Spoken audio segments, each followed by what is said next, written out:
Okay, what is up sa inyo mga Serrano? At ngayon ay magagawa naman tayo ng video na patungkol doon sa ating bar and side mirrors, kasi nga nakapagawa na tayo ng video patungkol doon kung paano natin siya in-unbox, kung ano yung i-expect nyo pagka umorder kayo ng ganon. Nandun din naman yung link ng bar and side mirrors natin.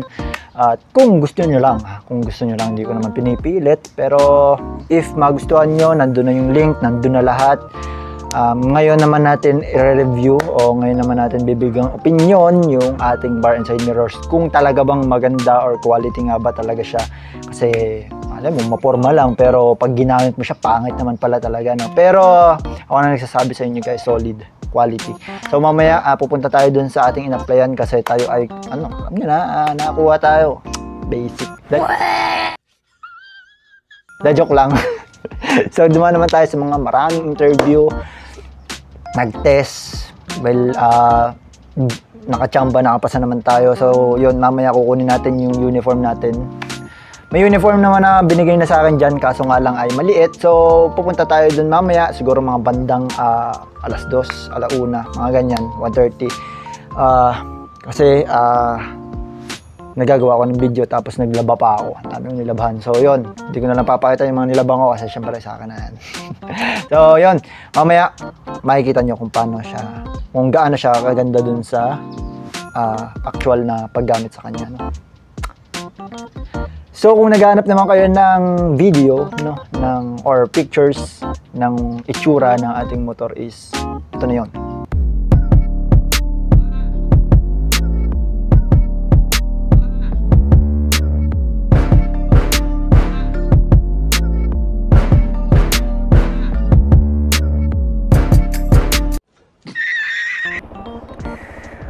Okay mga sir, nandito na tayo ngayon. Kukumpleto lang tayo ng ating kailangan kasi papagas na din tayo mamaya. Tapos itetest natin syempre itong ating, hindi naman itetest, kumbaga bibigyan natin ng review yung ating bar and side mirrors, no? Para alam nyo yung pakiramdam. May idea pala kayo, hindi pala alam. Okay. May idea kayo. So yun na nga din, may alam din kayo. Basta yun na yun. Para may idea kayo kung ano yung feeling ng may ganitong klaseng side mirrors, no?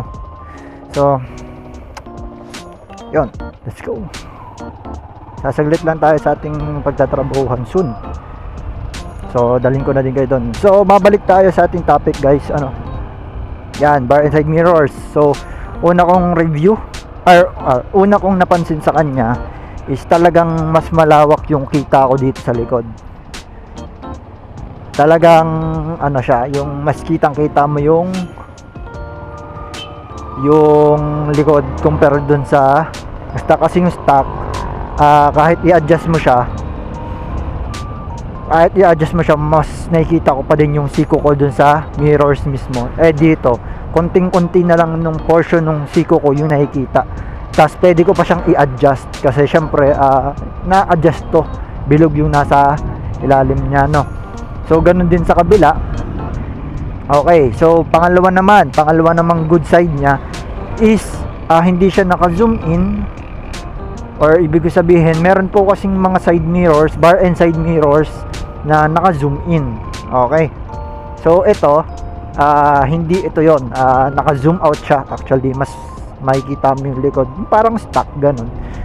Okay, so ang isa lang sa issue na napapansin ko sa kanya is itong level ng bubog dun sa handle grips. Kasi pag nilagay mo yung kamay mo at kuwari yung kamay mo is medyo mataba ganun, lalapat or tatama yung kamay mo dun sa bubog. Hindi naman bubog yung dito sa portion na to, dito yan, natama yung kamay mo dito. So yun lang ang issue sa kanya, wala nang iba.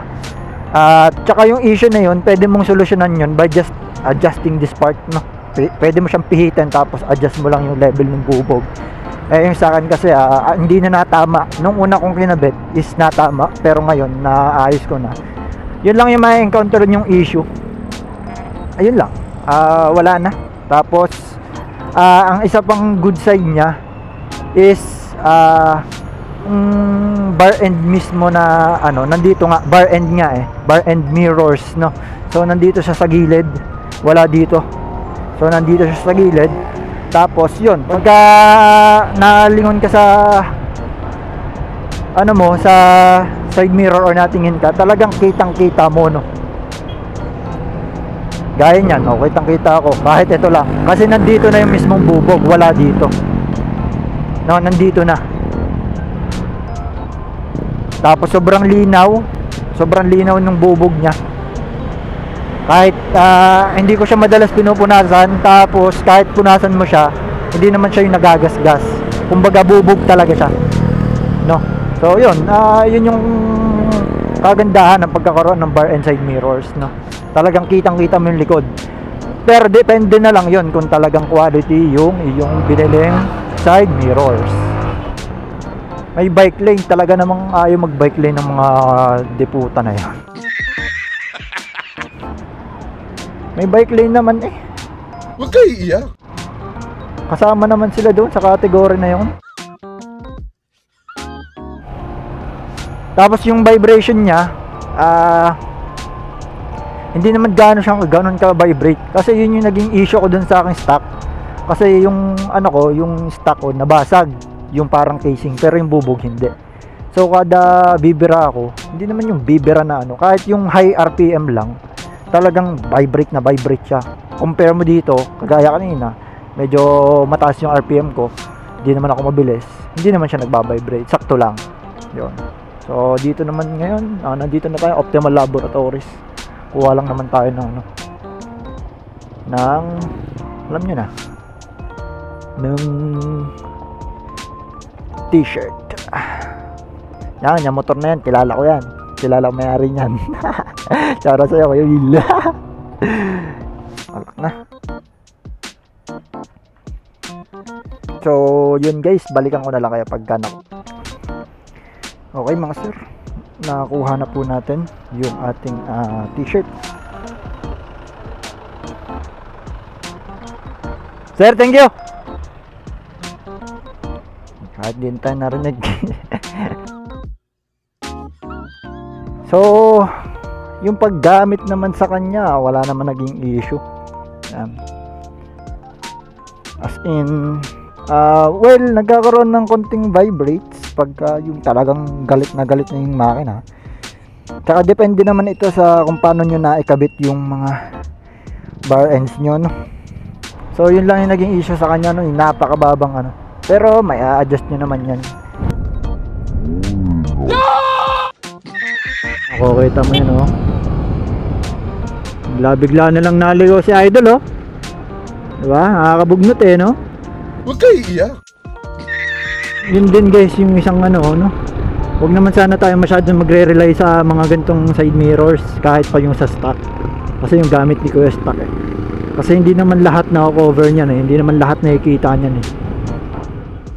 Okay, so you know guys, natapos din nating review, no? Mabilis lang naman yung review natin kasi wala namang special about that, no? Kasi side mirror lang naman yan, kapares lang din naman yun ng stock, pero iba lang yung design, no? So yung iba nga walang side mirror, diba? Pero tayo meron, malaki yung field of vision at yung rating niya sa akin, para sa akin is 8.5. Hindi ko siya ni 9 kasi syempre pagka 9 almost perfect and may mali sa kanya, no? Yung sa kanya, yung arm nung bubog at saka nung bracket, kumbaga yung bracket niya is maikse para sa akin, pero walang issue doon kasi nga looks, hinahabol din natin yung looks. Para sa akin hindi ko na as a issue. Ang issue na lang para sa akin is yung kanyang vibration, which is normal lang din para sa mga, alam nyo na, sa mga side mirror. Talagang hindi may iwasan ng vibration kasi makina yun. May makina na nagkokos ng vibration na malakas kasi nga pag high RPM is yun yung nagkokos ng vibration. Hindi natin may iwasan yan. Mababawasan pero hindi natin may iwasan. Nalayo na tayo sa topic.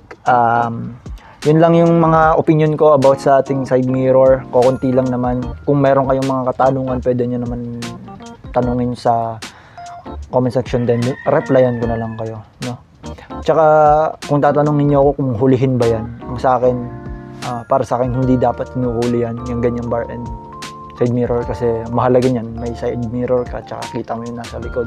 Yun naman talaga yung purpose ng side mirror, di ba? Dapat kita mo or visible yung nasa likod mo. Tsaka yan, yung bar and side mirror, mas ano yan, mas para sa akin mas nakikita ko nasa likod compared dun sa stock na gamit ko dati.